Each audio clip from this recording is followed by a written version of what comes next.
बहुत समय पहले की बात है। एक नदी के किनारे एक बहुत ही ज्ञानी ऋषि रहा करते थे, जो मानवीय भावनाओं की गहरी समझ के लिए जाने जाते थे। आंतरिक शांति, खुशी और सही तरीके से सही ज्ञान प्राप्त करने के लिए लोग दूर दूर से उनके पास आकर रहते थे। ऋषि का ज्ञान देने का तरीका भी बड़ा ही अनोखा था। शुरुआत में वो अपने शिष्यों को उपदेशों के माध्यम से ज्ञान देते थे।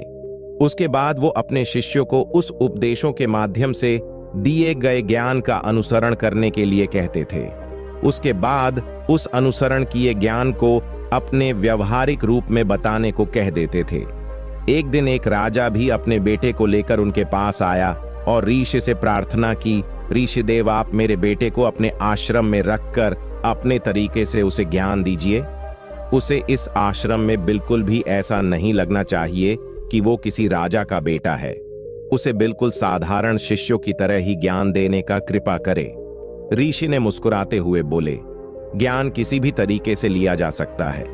अगर तुम अपने आप को हमेशा दूसरों से बड़ा समझोगे तो तुम जीवन में किसी तरह का ज्ञान प्राप्त नहीं कर पाओगे।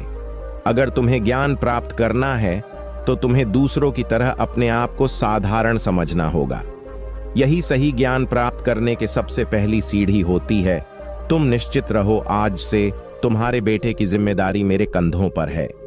ये कहकर ऋषि राजा के बेटे को अपने साथ लेकर नदी के किनारे टहलने के लिए निकल गए।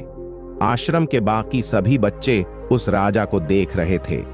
राजा अपने बेटे को अपने रथ पर बैठाकर लाया था, जिससे सभी बच्चे समझ गए थे कि ये लड़का राजा का बेटा है। इसी वजह से आश्रम के सभी बच्चे राजा के बेटे की तरफ आकर्षित हो गए थे। जब ऋषि राजा के बेटे को लेकर नदी के किनारे पर टहल रहे थे तो राजा का बेटा अचानक फूट फूट कर रोने लगा, क्योंकि अभी वो सिर्फ 11 वर्ष का था और 11 वर्ष की आयु में ही उसके पिता उसे अपने से दूर छोड़कर चले गए थे। ये सदमा वो बच्चा सहन नहीं कर पा रहा था। वो ये नहीं समझ पा रहा था कि उसके पिता उसकी भलाई के लिए ही उसे ऋषि के पास छोड़कर गए हैं। उसे रोता हुआ देखकर ऋषि ने कहा कि बेटा, मैं तुम्हें चुप नहीं कराऊंगा, क्योंकि हो सकता है कि आज मैं तुम्हारे आंसू पोंछ दूं, लेकिन कल फिर तुम अपने आप को अकेला महसूस करोगे। याद रखना, जीवन में इंसान अकेला आता है और अकेला ही जाता है। जितना जल्दी जो इंसान इस बात को समझ लेता है, वो उतनी जल्दी आत्मज्ञान के रास्ते पर निकल पड़ता है। ऋषि ने अपनी बात को आगे बढ़ाते हुए कहा कि जो इंसान अकेले रहना सीख लेता है, वही खुद को प्यार कर पाता है, और जो खुद को प्यार करना जानता है, वो किसी के भी जाने का अफसोस नहीं करता है, क्योंकि वो खुद को प्यार करता है। धीरे धीरे तुम भी आश्रम के माहौल में ढल जाओगे। शुरुआत में तुम्हें समस्या आ सकती है, लेकिन कुछ दिनों के बाद तुम इसे अपना लोगे। उसके बाद तुम्हें ये जगह बहुत अच्छी लगने लगेगी। ये जगह तुम्हें अपने महल जैसे लगने लगेगी। संध्या हो चली थी। नदी के दूसरे छोर पर सूरज छिपने लगा था, पर अपनी लालिमा पूरे आसमान में बिखेर रहा था। बड़ा ही सुंदर दृश्य था और ऋषि उस शिष्य को अपने साथ लेकर आश्रम में वापस लौट आए। उस शिष्य को थोड़ी संतावना मिली, क्योंकि ऋषि की आंखों में एक अभूतपूर्व शांति झलक रही थी। जब हम किसी एकांतवासी ऋषि की आंखों में वो शांति देख लेते हैं तो हमारे हृदय से भी सारा भार हट जाता है, मन एकदम निर्मल हो जाता है। जब राजा का बेटा रात्रि का भोजन करने के लिए भोजन कक्ष में पहुंचा तो आसपास के सभी शिष्य उसके आसपास आने लगे। उन सभी को पता था कि ये राजा का बेटा है और अगर हम इससे दोस्ती कर लेते हैं तो इससे हमारा फायदा होने वाला है। ये सोचकर आश्रम के ज्यादातर बच्चों ने उसे घेर लिया था। बस कुछ बच्चे थे जो अकेले रहने का महत्व समझते थे, दिखावे में विश्वास नहीं करते थे। वो उस राजा के बेटे के पास जाने की बजाय अपना पूरा ध्यान खाने पर लगा रहे थे और एकांत में बैठकर अपना भोजन कर रहे थे। कुछ दिनों में ही राजा के बेटे को आश्रम के ज्यादातर बच्चों के साथ दोस्ती हो गई। अब वो आश्रम में उन बच्चों के साथ घूमता फिरता था, उन्हीं के साथ अपना ज्यादातर समय बिताया करता था। आखिरकार राजा का बेटा जो ठहरा सुख सुविधाओं में पला बढ़ा था, आसपास बहुत से दास और दसिया होती थीं। आसपास अपने दोस्तों से घिरे रहना, वही दिनचर्या उसने आश्रम में भी अपना ली थी। ऐसा नहीं था कि ऋषि को ये सब पता नहीं था, पर ऋषि उसे अलग तरीके से ज्ञान देना चाहते थे। बच्चों को ज्ञान आप उपदेश देकर नहीं दे सकते, उन्हें साक्षात्कार कराना पड़ता है। उसके बाद उन्हें वो बात समझ में आती है जो आप उसे समझाना चाहते हैं। ऋषि को ये बात पता थी कि अगर मैं इसे बोलकर समझाऊंगा तो ये कभी नहीं समझ पाएगा। मुझे इसे दिखाकर समझाना पड़ेगा, इसे एहसास कराना पड़ेगा कि अकेले रहने से ही तुम अपनी शक्तियों को जान पाओगे। ये सीख देने के लिए ऋषि एक दिन उस शिष्य को अपने साथ एक पहाड़ी की चोटी पर ले गए। पहाड़ी पर पहुंचकर ऋषि ने उस शिष्य को ये कहा कि अब तुम्हारा ज्ञान पूरा हो चुका है, बस एक आखिरी रात तुम्हें यहां पर बितानी होगी। उसके बाद अगले दिन शाम को मैं तुम्हारे राजमहल में तुम्हें पहुंचा दूंगा। वो बच्चा ये सुनकर बड़ा खुश हो गया कि अब मैं वापस अपने राजमहल जाऊंगा, फिर से मेरे दास और दासियां, सारी भोग की वस्तुएं मेरे पास होगी। उस शिष्य ने ऋषि से पूछा कि ऋषिदेव, मुझे आज रात आप यहां पहाड़ी पर अकेला क्यों छोड़ रहे हैं? आखिर मुझे कौन सा आखिरी ज्ञान यहां मिलेगा? ऋषि ने मुस्कुराते हुए कहा, यहां पर चट्टान के पीछे तुम्हें छिपकर बैठना होगा। यहां पर रोज रात को एक बाज आता है, तुम्हें उस बाज को देखना है, बड़े गौर से देखना है, हर गतिविधि को देखना है। और उस बाज को देखने के बाद अगले दिन अगर तुम उस बाज की खूबियां मुझे बता पाए तो मैं तुम्हें राजमहल वापस भिजवा दूंगा। और हाँ, सुबह आने से पहले एक बात पर और ध्यान देना है। एक चरवाहा यहाँ पर अपनी भैरों को चराने के लिए आता है, तुम्हें उन भैरों की गतिविधियां भी देखनी है। याद रखना, बाज की गतिविधि रात को और भैरों की गतिविधि सुबह। अगर तुम दोनों की गतिविधि ध्यान से देखकर मुझे बता पाए तो तुम इस आश्रम से हमेशा के लिए आजाद हो जाओगे, तुम्हारा ज्ञान पूरा हो जाएगा। मैं तुम्हारे पिता को कह दूंगा ये बच्चा हमारे आश्रम का सबसे ज्ञानी बच्चा है। ये कहकर ऋषि अपने आश्रम में वापस लौट आए और वो बच्चा वहीं पर उस चट्टान के पीछे खड़ा हो गया, उस बाज का इंतजार करने लगा। काफी वक्त बीत जाने के बाद वहां पर एक बाज अपने बच्चों के साथ पहुंचा। राजा के बेटे ने पूरी रात उस बाज की गतिविधि बड़े ही ध्यानपूर्वक देखी और सुबह होने के बाद जब चरवाहा वहां पर अपने भैरों को लेकर पहुंचा तो उसने एक अद्भुत दृश्य देखा। उसने देखा कि वो बाज भेड़ की एक मेमने को अपने पंजों में दबाकर आसमान में उड़ गया। उसने उस भेड़ के बच्चे का शिकार कर लिया था। ये सारा दृश्य देखकर वो बच्चा आश्रम में वापस अपने ऋषि के पास पहुंचा। इससे पहले कि ऋषि उससे कुछ पूछता, उसने ऋषि को प्रणाम करते हुए कहा कि ऋषिदेव, आप आश्रम के सभी बच्चों को यहाँ पर बुला लीजिए। मैं सब लोगों को बताना चाहता हूँ कि मैंने क्या देखा। जब आश्रम के सभी बच्चे वहां पर पहुंच गए तो राजा के बेटे ने कहना शुरू किया कि मैंने अपने जीवन में बहुत से पक्षियों को देखा है, लेकिन बाज उन सभी पक्षियों में सबसे अद्भुत और सबसे अलग होता है। उदाहरण के लिए एक तोता हम सभी ने देखा है। तोता बोलता तो बहुत है लेकिन कभी ऊंचा नहीं उड़ पाता, लेकिन एक बाज जो कि हर समय शांत रहता है, उसे आकाश को भी छू लेने का सामर्थ्य होता है।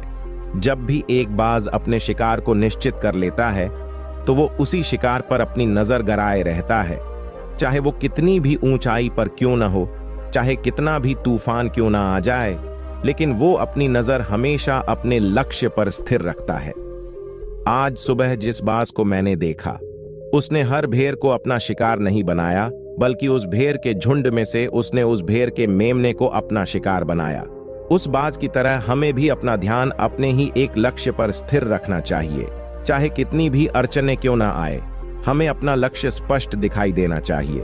5-10 अलग अलग लक्ष्यों में अपनी ऊर्जा बर्बाद करने की बजाय हमें किसी एक लक्ष्य पर पूरी एकाग्रता के साथ ध्यान देना चाहिए। तीसरी बात जो मैंने उस बाज से सीखी, जो हम सभी को सीखना चाहिए, कि बाज कभी भी दूसरे पक्षियों के साथ नहीं उड़ता, वो हमेशा आकाश में अकेला उड़ता है। इससे हमें ये सीख लेना चाहिए कि हमें कभी भी छोटी सोच वाले लोगों के साथ नहीं रहना चाहिए। आखिरकार हम भी वही बन जाते हैं जिनके साथ हम रहते हैं। इसलिए या तो बड़ी सोच वालों के साथ रहो या फिर अकेले रहो, क्योंकि जब हम अकेले रहते हैं तब हम खुद की ताकत और खुद की कमजोरियों को जान पाते हैं।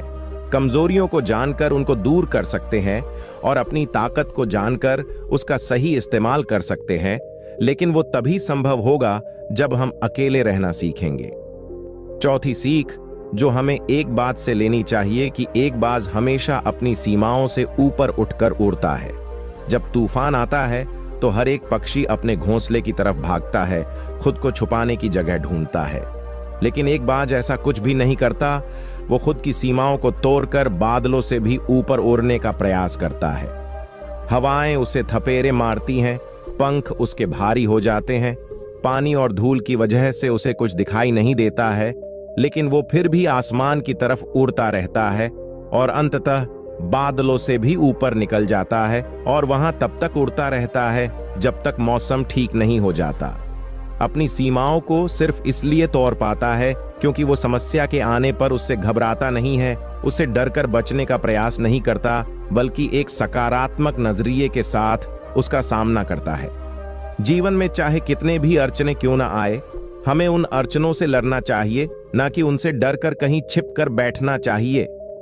बहादुर वो लोग होते जो तूफानों से टकरा जाते हैं।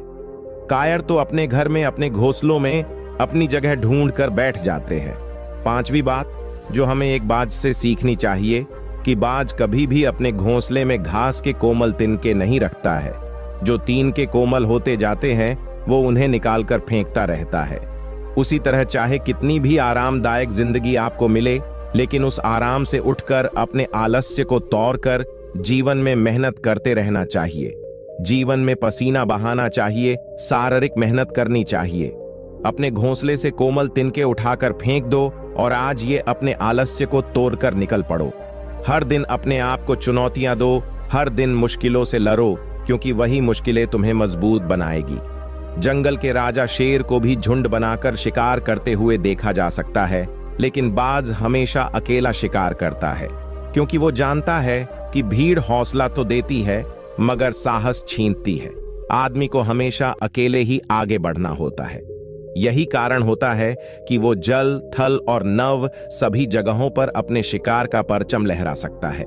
बाज की उम्र लगभग 70 साल की होती है, लेकिन 40 साल में उसका शरीर बूढ़ा हो जाता है। नाखून उसके पैरों में ढंसने लगते हैं, उसके शरीर में चिपक जाते हैं, उसकी चोंच मुड़ जाती है, उसका शरीर भारी हो जाता है। ऐसी स्थिति में शिकार करना तो दूर उड़ने की भी हालत नहीं रहती है। ऐसे में उसके पास सिर्फ 2 विकल्प होते हैं। पहला, या तो खुद के इस अवस्था को स्वीकार कर ले और भूखा प्यासा मर जाए, या किसी दूसरे जानवर का शिकार बन जाए। और दूसरा विकल्प ये होता है कि 6 महीने एक बहुत ही दर्दनाक प्रक्रिया से गुजरे और खुद को फिर से पहले जैसा मजबूत बना ले। लेकिन बाज तो बाज है, वो दूसरा विकल्प ही चुनता है। इसके लिए वो खुद को एक बहुत ही ऊंचे पहाड़ पर ले जाता है, जहां वो पहले अपनी चोंच से अपने सारे पंख खींच खींच कर उखाड़ देता है और फिर चट्टान पर पैर मार मार कर अपने पंजे तोड़ देता है। उसके बाद उसी चट्टान पर अपनी चोंच को पटक पटक कर तोड़ देता है और इस लहूलुहान अवस्था में खुद को दूसरे जानवरों से छुपाता फिरता है। अगले 6 महीनों तक वो इस दर्दनाक प्रक्रिया से गुजरता है और इंतजार करता है नई चोंच, नए पंख और नए पंजों का। तब वो फिर अपनी नई जिंदगी की शुरुआत करता है और निकल पड़ता है अपने शिकार पर अगले 30 सालों के लिए, और फिर अगले 30 सालों तक राज करता है। इसलिए समय आने पर हमें भी अपनी पुरानी आदतों को छोड़ना पड़ता है, कुछ नया सीखना पड़ता है, समय के साथ बदलना पड़ता है, अपने आप को तैयार करना पड़ता है, वरना हमारा भी शिकार हो सकता है, हम भी पीछे रह सकते हैं। इसके बाद राजा के बेटे ने भैरों की विशेषता बताते हुए कहा, भेड़ हमेशा झुंड में चलती है, उन्हें झुंड में एक साथ चलने से हिम्मत मिलती है, लेकिन जैसे ही उन पर शिकार होता है वैसे ही भीड़ तितर बितर हो जाती है और उस पूरी भीड़ में एक भी भेड़ अपने साथी की मदद करने के लिए वापस नहीं लौटता। इससे हमें ये सीख मिलती है कि हमारे साथ कितने भी लोग खड़े हों, किसी पर भी यकीन मत करना। यकीन अगर करना है तो खुद पर करना, क्योंकि बुरा समय आने पर वो भीड़ कब तितर बितर हो जाएगी आपको पता नहीं चलेगा। ऋषि को प्रणाम करते हुए राजा के बेटे ने अपने ऋषि से कहा, ऋषि देव, अगर मुझसे कोई सीख रह गई हो तो कृपया आप बताने की कृपा करें। ऋषि ने अपने सभी बच्चों को संबोधित करते हुए कहा, ये सभी बातें जो अभी इस बच्चे ने बताई है सब सही है, लेकिन सारी खूबियां आप लोगों में तभी पैदा होगी जब आप अकेले रहने का अभ्यास करेंगे। आपने देखा होगा कि बाज कभी भी दूसरे पक्षी के साथ नहीं रहता है, ना ही किसी के साथ अपनी जोड़ी बनाता है। वो आसमान में अकेले उड़ता है और अकेले उड़ने की वजह से वो अपनी ताकत और अपनी कमजोरियों को जान पाता है। इसके बाद ऋषि ने अपनी बात खत्म करते हुए कहा कि मैं आज रात को इस राजा के बेटे को इसके राजमहल में छोड़ने के लिए जा रहा हूं, क्योंकि इसकी सीख यहां पर पूरी हो गई है।